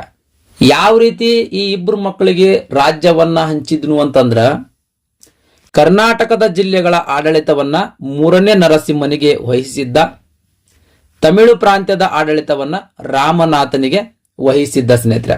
ಈ ರೀತಿ ಸೋಮೇಶ್ವರ ತನ್ನಿಬ್ಬರ ಮಕ್ಕಳಿಗೆ ರಾಜ್ಯವನ್ನ ಹಂಚಿಕೆ ಮಾಡಿದ್ದ ಸ್ನೇಹಿತರೆ. ತನ್ನ ತಂದೆಯ ನಿಯಮದಂತೆ ತಮ್ಮ ತಮ್ಮ ರಾಜ್ಯಗಳನ್ನ ಈ ಇಬ್ರು ನೋಡ್ಕೊಂಡು ಹೋಗ್ತಿದ್ರು ಸ್ನೇಹಿತರೆ. ಓಕೆ ರೀ. ಆದ್ರ ಕೆಲವು ಕಾಲದ ನಂತರ ತಮ್ಮಲ್ಲೇ ರಾಜ್ಯ ವಿಸ್ತರಣಾಕಾಂಕ್ಷೆಯ ಮನೋಭಾವ ಉಂಟಾಗ್ತದ. ಅಂದ್ರ ರಾಜ್ಯ ವಿಸ್ತರಣೆ ಮಾಡಬೇಕಲ್ಲ, ನನ್ನ ರಾಜ್ಯ ಇಷ್ಟಕ್ಕೆ ಸೀಮಿತ ಇರಬಾರ್ದು, ಇನ್ನೂ ವಿಸ್ತರಣೆ ಮಾಡಬೇಕು ಅಂತ ಅನ್ನೋ ಒಂದು ಮನಸ್ಥಿತಿ ಉಂಟಾಗ್ತದ ಸ್ನೇಹಿತರೆ. ಮನಸ್ಥಿತಿ ಉಂಟಾಗಿದ್ದ ಕಾರಣಕ್ಕಾಗಿ ರಾಮನಾಥ ಏನ್ ಮಾಡ್ತಾನ, ನರಸಿಂಹನ ಪ್ರದೇಶಗಳ ಮೇಲೇನೆ ಒಂದೇ ಸಮನೆ ದಾಳಿ ಮಾಡ್ತಿರ್ತಾನ. ನೋಡ್ರಿ, ನರಸಿಂಹ ಮತ್ತು ರಾಮನಾಥ ಏನು ಬೇರೆ ಬೇರೆನಾ? ಅಣ್ಣತಂದ್ರಿಪ್ಪ ಇವ್ರು. ಆದ್ರೂ ಕೂಡ ಈ ರಾಮನಾಥನಿಗೆ ರಾಜ್ಯವನ್ನ ವಿಸ್ತರಣೆ ಮಾಡಬೇಕು, ಇನ್ನೂ ಪ್ರದೇಶಗಳನ್ನ ನನ್ನ ರಾಜ್ಯದೊಳಗ ಆಡ್ ಮಾಡ್ಕೋಬೇಕಂತ ಅನ್ನೋ ಒಂದು ಹುಚ್ಚು ಹುಟ್ಟುತ್ತದ. ಹಾಗಾಗಿ ನರಸಿಂಹನ ಪ್ರದೇಶಗಳ ಮೇಲೆ ಒಂದೇ ಸಮನೆ ದಾಳಿ ಮಾಡ್ತಿರ್ತಾನ ಸ್ನೇಹಿತರೆ. ಇದೇ ವೇಳೆ ಚೋಳರ ರಾಜೇಂದ್ರ ರಾಜ ಚೋಳ ಮರಣ ಹೊಂದಿದ್ದರಿಂದ ಮಾರವರ್ಮ ಕುಲಶೇಖರ ತಮಿಳು ಜಿಲ್ಲೆಗಳನ್ನ ವಶಪಡಿಸಿಕೊಳ್ತಾನ. ಇದರಿಂದ ಜಾಗೃತನಾದ ರಾಮನಾಥ ತನ್ನ ರಾಜ್ಯ ವಿಸ್ತರಣಾಕಾಂಕ್ಷೆಯಿಂದ ದಕ್ಷಿಣ ಆರ್ಕಾಟ್ ಜಿಲ್ಲೆ ಮತ್ತು ತಿರುಚನಾಪಳ್ಳಿಗಳನ್ನ ತನ್ನ ಅಧೀನಪಡಿಸಿಕೊಳ್ತಾನ. ಆದ್ರೆ ಮಾರವರ್ಮ ಕುಲಶೇಖರ ರಾಮನಾಥನನ್ನ ಸೋಲಿಸಿ ಕಣ್ಣಾನೂರನ್ನ ತನ್ನದಾಗಿಸ್ಕೊಳ್ತಾನ. ನೋಡ್ರಿ, ಇಬ್ರು ಜಗಳದೊಳಗ ಮೂರನೇದವನಿಗೆ ಲಾಭವಾಯ್ತು. ರಾಮನಾಥ ತನ್ನ ಸಹೋದರನ ಪ್ರದೇಶಗಳ ಮೇಲೆ ಒಂದೇ ಸಮನೆ ದಾಳಿ ಮಾಡಬೇಕಾದ್ರೆ ಈ ಚೋಳ ಸಾಮ್ರಾಜ್ಯದೊಳಗ ರಾಜೇಂದ್ರ ಚೋಳ ಅಂತ ಆಳ್ವಿಕೆ ಮಾಡ್ತಿರ್ತಾನ. ಆತ ಮರಣ ಹೊಂದುತ್ತಾನ. ಮರಣ ಹೊಂದಿದ ಮೇಲೆ ಮಾರವರ್ಮ ಕುಲಶೇಖರ ಏನ್ ಮಾಡ್ತಾನ, ತಮಿಳು ಜಿಲ್ಲೆಗಳನ್ನ ವಶಪಡಿಸಿಕೊಳ್ತಾನ. ತಮಿಳು ಜಿಲ್ಲೆಗಳನ್ನ ವಶಪಡಿಸಿಕೊಳ್ತಾನ. ರಾಮನಾಥ ರಾಜ್ಯ ವಿಸ್ತರಣೆಯೊಳಗಿದ್ನಲ್ಲ, ಸಾಮ್ರಾಜ್ಯದ ವಿಸ್ತರಣೆಯೊಳಗಿದ್ನಲ್ಲ, ಆತ ಆರ್ಕಾಟ್, ದಕ್ಷಿಣದ ಆರ್ಕಾಟ್ ಜಿಲ್ಲೆ ಮತ್ತು ತಿರುಚನಾಪಲ್ಲಿಗಳನ್ನ ವಶಪಡಿಸಿಕೊಳ್ತಾನ. ಆದ್ರ ಮಾರವರ್ಮ ಕುಲಶೇಖರ ಏನ್ ಮಾಡ್ತಾನ, ಇದೇ ರಾಮನಾಥನನ್ನ ಸೋಲಿಸಿ ಕಣ್ಣಾನೂರನ್ನ ತನ್ನದಾಗಿಸ್ಕೊಳ್ತಾನ. ಆತನ ರಾಜಧಾನಿಯನ್ನೇ ಇಲ್ಲಿ ವಶಪಡಿಸಿಕೊಳ್ತಾನ ಸ್ನೇಹಿತರೆ. ಇಂತಹ ಸಮಯದೊಳಗ ನರಸಿಂಹ ಯಾರ್ರಿ? ರಾಮನಾಥನ ಸಹೋದರ. ಈ ನರಸಿಂಹ ಎಂಟ್ರಿ ಕೊಟ್ಟು ಈ ಮಾರವರ್ಮ ಕುಲಶೇಖರನನ್ನ ಎದುರಿಸಿ ತನ್ನ ಪಿತ್ರಾರ್ಜಿತ ರಾಜ್ಯವನ್ನ ಉಳಿಸ್ಕೊಳ್ತಾನ. ಅಂದ್ರ ಈ ಕಣ್ಣಾನೂರನ್ನ ತಿರ್ಗಾ ವಾಪಸ್ ವಶಪಡಿಸ್ಕೊಳ್ತಾನ ಸ್ನೇಹಿತರೆ. ಇದು ಪಿತ್ರಾರ್ಜಿತ ಅಲ್ರಿ, ಇದು ತಂದೆ ಬಳವಳಿಯಾಗಿ ಕೊಟ್ಟಿರ್ತಕ್ಕಂಥದ್ದಲ್ರಿ. ಈ ಪಿತ್ರಾರ್ಜಿತ ರಾಜ್ಯವನ್ನ ತಿರ್ಗಾ ಈ ಮಾರವರ್ಮ ಕುಲಶೇಖರನಿಂದ ವಶಪಡಿಸ್ಕೊಳ್ತಾನೆ ಸ್ನೇಹಿತರೆ. ಅಂದ್ರೆ ಈ ಮಾರವರ್ಮ ಕುಲಶೇಖರನನ್ನ ಸೋಲಿಸಿ ಈ ಕಣ್ಣಾನೂರು ಅಂತ ರಾಜ್ಯವನ್ನ ವಶಪಡಿಸಿಕೊಳ್ತಾನ. ನರಸಿಂಹನ ಮರಣದ ನಂತರ ಆತನ ಮಗ ಮೂರನೇ ಬಲ್ಲಾಳ ಅಧಿಕಾರಕ್ಕೆ ಬರ್ತಾನ ಸ್ನೇಹಿತರೆ. ಓಕೆ ರೀ. ನೆಕ್ಸ್ಟ್ 26ನೇ ಪ್ರಶ್ನೆ. ಈ ಕೆಳಗಿನ ಹೊಯ್ಸಳ ಯಾವ ರಾಜನು ತನ್ನ ಇಬ್ಬರು ಪುತ್ರರಾದ ರಾಮನಾಥ ಮತ್ತು ಮೂರನೇ ನರಸಿಂಹನ ನಡುವೆ ಹೊಯ್ಸಳ ಸಾಮ್ರಾಜ್ಯವನ್ನು ವಿಭಜಿಸಿದನು ಅಂತ ಪ್ರಶ್ನೆ ಕೇಳ್ತಕ್ಕಂಥದ್ದು. ಯಾರೇ? ಸರಿಯಾದ ಉತ್ತರ ಆಪ್ಷನ್ ಸಿ, ವೀರ ಸೋಮೇಶ್ವರ. ಈ ವೀರ ಸೋಮೇಶ್ವರ ಹೊಯ್ಸಳ ರಾಜ್ಯವನ್ನ ತನ್ನಿಬ್ಬರ ಮಕ್ಕಳಿಗೆ ಹಂಚಿದ್ದನ ಸ್ನೇಹಿತರೆ. ಅಂದ್ರೆ ಹೊಯ್ಸಳ ಸಾಮ್ರಾಜ್ಯವನ್ನ ವಿಭಜನೆ ಮಾಡಿ ಅಂದ್ರೆ ವಿಂಗಡಿಸಿ ತನ್ನಿಬ್ಬರ ಮಕ್ಕಳಿಗೆ ಹಂಚಿರ್ತಕ್ಕಂಥದ್ದು. ನೆಕ್ಸ್ಟ್ 27ನೇ ಪ್ರಶ್ನೆ. ತಮಿಳುನಾಡಿನಲ್ಲಿ ಹೊಯ್ಸಳ ಶಕ್ತಿಯ ಕೇಂದ್ರ ಸ್ಥಾನ ಯಾವುದಾಗಿತ್ತು? ಅಂದ್ರ ತಮಿಳುನಾಡಿನಲ್ಲಿ ಹೊಯ್ಸಳ ಸಾಮ್ರಾಜ್ಯದ ರಾಜಧಾನಿ ಯಾವ್ದಾಗಿತ್ರಿ? ಅಂದ್ರೆ ಮೇನ್ ಪಾಯಿಂಟ್ ಯಾವ್ದ್ರಿ? ಶಕ್ತಿಯ ಕೇಂದ್ರ ಅಂದ್ರೆ ಮೇನ್ ಪಾಯಿಂಟ್ ಅದು ಯಾವ್ದ್ರಿ? ಸರಿಯಾದ ಉತ್ತರ ಆಪ್ಷನ್ ಸಿ, ಕಣ್ಣೂರು ಅಥವಾ ಕಣ್ಣಾನೂರು ಅಥವಾ ಕುಪ್ಪಂ. ಇದು ಸ್ನೇಹಿತರೆ. ಓಕೆ ರೀ. ನೆಕ್ಸ್ಟ್ 28ನೇ ಪ್ರಶ್ನೆ. ಯಾವ ಹೊಯ್ಸಳ ರಾಜನು 23ನೇ ತೀರ್ಥಂಕನಾದ ಪಾರ್ಶ್ವನಾಥನನ್ನು ಪೂಜಿಸಿದನು ಅಂತ ಪ್ರಶ್ನೆ ಕೇಳಿರ್ತಕ್ಕಂಥದ್ದು. ಈ ಪ್ರಶ್ನೆಯ ಆನ್ಸರ್ ಇಲ್ಲಿ ತನಕ ಎಕ್ಸ್ಪ್ಲೇನ್ ಮಾಡಿದ್ರೊಳಗೆ ಕವರ್ ಆಗಿಲ್ಲ ಸ್ನೇಹಿತರೆ. ಈ ಪ್ರಶ್ನೆಗೆ ಸರಿಯಾದ ಉತ್ತರ ಆಪ್ಷನ್ ಎ ನೋಡಿ ಸ್ನೇಹಿತರೆ, ಮೂರನೇ ನರಸಿಂಹ. ಓಕೆ ರೀ. ಈ ಮೂರನೇ ನರಸಿಂಹ 23ನೇ ತೀರ್ಥಂಕನಾದ ಪಾರ್ಶ್ವನಾಥನನ್ನ ಪೂಜಿಸಿರ್ತಕ್ಕಂಥದ್ದು. ನೆಕ್ಸ್ಟ್ ಮೂರನೇ ವೀರಬಲ್ಲಾಳ. ಈತ ಕ್ರಿಸ್ತ ಶಕ 1292ರಿಂದ 1342ರವರೆಗೆ ಆಳ್ವಿಕೆ ಮಾಡಿರ್ತಕ್ಕಂಥದ್ದು. ಹೊಯ್ಸಳ ಸಂತತಿಯ ಸಮರ್ಥ ದೊರೆಗಳಲ್ಲಿ ಈತ ಕೊನೆಯವನು ಸ್ನೇಹಿತರೆ. ಈತನ ನಂತರ ಹೊಯ್ಸಳ ಸಾಮ್ರಾಜ್ಯ ಅವನತಿ ಹೊಂದುತ್ತಾ ಬರ್ತದ. ಓಕೆ. ಈತನ ಕಾಲದೊಳಗ ಮಹಮ್ಮದಿಯರು ಅಥವಾ ದೆಹಲಿಯ ಸುಲ್ತಾನರು ದಾಳಿ ಮಾಡ್ತಾರ. ಮೂರನೇ ವೀರಬಲ್ಲಾಳನ ಅವಧಿಯೊಳಗ ಅಥವಾ ಮೂರನೇ ವೀರಬಲ್ಲಾಳನ ಕಾಲದಲ್ಲಿ ಮಹಮ್ಮದಿಯರ ಅಥವಾ ದೆಹಲಿ ಸುಲ್ತಾನರ ದಾಳಿಗಳು ಹೆಚ್ಚಾಗ್ತಾವ ಸ್ನೇಹಿತರೆ. ದಕ್ಷಿಣ ಭಾರತವನ್ನ ಈ ಮುಸಲ್ಮಾನರ ದಾಳಿಯಿಂದ ತನ್ನ ಶಕ್ತಿ ಮೀರಿ ರಕ್ಷಣೆ ಮಾಡ್ತಾನ. ದಕ್ಷಿಣ ಭಾರತವನ್ನ ಮುಸಲ್ಮಾನರ ದಾಳಿಯಿಂದ ಶಕ್ತಿ ಮೀರಿ ರಕ್ಷಣೆ ಮಾಡ್ತಾನ ಸ್ನೇಹಿತರೆ. ಹಿಂದೂ ಧರ್ಮ ಮತ್ತು ಸಂಸ್ಕೃತಿಯ ರಕ್ಷಣೆಗಾಗಿ ಈ ಮೂರನೇ ವೀರಬಲ್ಲಾಳ ಮಾಡಿರ್ತಕ್ಕಂಥ ಹೋರಾಟದಿಂದ ಮುಂದ ವಿಜಯನಗರ ಸಾಮ್ರಾಜ್ಯ ಸ್ಥಾಪನೆಗೆ ಕಾರಣವಾಗ್ತದೆ ಸ್ನೇಹಿತರೆ. ಹಿಂದೂ ಧರ್ಮ ಮತ್ತು ಸಂಸ್ಕೃತಿಯ ರಕ್ಷಣೆಗಾಗಿ ಮೂರನೇ ವೀರಬಲ್ಲಾಳ ತನ್ನ ಶಕ್ತಿ ಮೀರಿ ಹೋರಾಟ ಮಾಡ್ತಾನ ಸ್ನೇಹಿತರೆ. ಕ್ರಿಸ್ತಶಕ 1339ರಲ್ಲಿ ತುಂಗಾಭದ್ರಾ ನದಿಯ ಹತ್ತಿರ ಹೊಸ ನಗರವನ್ನ ನಿರ್ಮಾಣ ಮಾಡ್ತಾನ. ಅಲ್ಲಿ ತನ್ನ ಪುತ್ರನಿಗೆ ಪಟ್ಟಾಭಿಷೇಕ ಮಹೋತ್ಸವವನ್ನ ನೆರವೇರಿಸ್ತಾನ. ನೆಕ್ಸ್ಟ್ ತನ್ನ ಕುಮಾರ ವಿಜಯ ವಿರೂಪಾಕ್ಷನ ಪಟ್ಟಾಭಿಷೇಕದ ಸಮಯದಲ್ಲಿ ನಿರ್ಮಿಸಿರ್ತಕ್ಕಂಥ ಆ ನಗರ ಮುಂದ ವಿಜಯನಗರ ಅಂತನೋ ಹೆಸರು ಪಡಿತದ ಸ್ನೇಹಿತರೆ. ಮಮ್ಮದಿಯರ ದಾಳಿಯ ಬಗ್ಗೆ ನೋಡೋಣ ಸ್ನೇಹಿತರೆ. ಮೂರನೇ ಬಲ್ಲಾಳ ತಮಿಳುನಾಡಿನಲ್ಲಿ ಹೊಯ್ಸಳರ ಪ್ರಭಾವ ಹೆಚ್ಚು ಮಾಡಬೇಕಾದ್ರೆ ದೆಹಲಿ ಸುಲ್ತಾನ ಅಲ್ಲಾವುದ್ದೀನ್ ಖಿಲ್ಜಿಯ ದಂಡನಾಯಕ ಮಲ್ಲಿಕಾಫರ್ ದಕ್ಕನ್ ದಂಡಯಾತ್ರೆ ಕೈಗೊಂಡ ಸ್ನೇಹಿತರೆ. ಮಲ್ಲಿಕಾ ಕಾಫರ್ ದೇವಗಿರಿ ವಾರಂಗಲ್ಗಳನ್ನ ಕೊಳ್ಳೆ ಹೊಡೆದು ದ್ವಾರ ಸಮುದ್ರ ಮತ್ತು ಮಧುರೈಯತ್ತ ದಂಡಯಾತ್ರೆ ಕೈಗೊಳ್ತಾನ. ವಾರಂಗಲ್ ಕೊಳ್ಳೆ ಹೊಡಿತಾನ್ರಿ. ಕೊಳ್ಳೆ ಹೊಡೆದ ಮುಂದೆ ದ್ವಾರ ಸಮುದ್ರ ಮಧುರೈ ಇವಂದು ಟಾರ್ಗೆಟ್ ಇರ್ತದೆ. ಇವುಗಳನ್ನ ಕೊಳ್ಳೆ ಹೊಡಿಬೇಕು ಅಂತ ದಂಡಯಾತ್ರೆ ಕೈಗೊಳ್ತಾನ. ಕ್ರಿಸ್ತ ಶಕ 1311ರಲ್ಲಿ ದ್ವಾರ ಸಮುದ್ರ ಮಲ್ಲಿಕಾಫರ್ ದಾಳಿಗೆ ಒಳಗಾಗ್ತದೆ. ಮಲ್ಲಿಕಾಫರ್ ಏನ್ ಮಾಡ್ತಾನ, ಈ ದ್ವಾರ ಸಮುದ್ರನು ಕೂಡ ಕೊಳ್ಳೆ ಹೊಡಿತಾನ.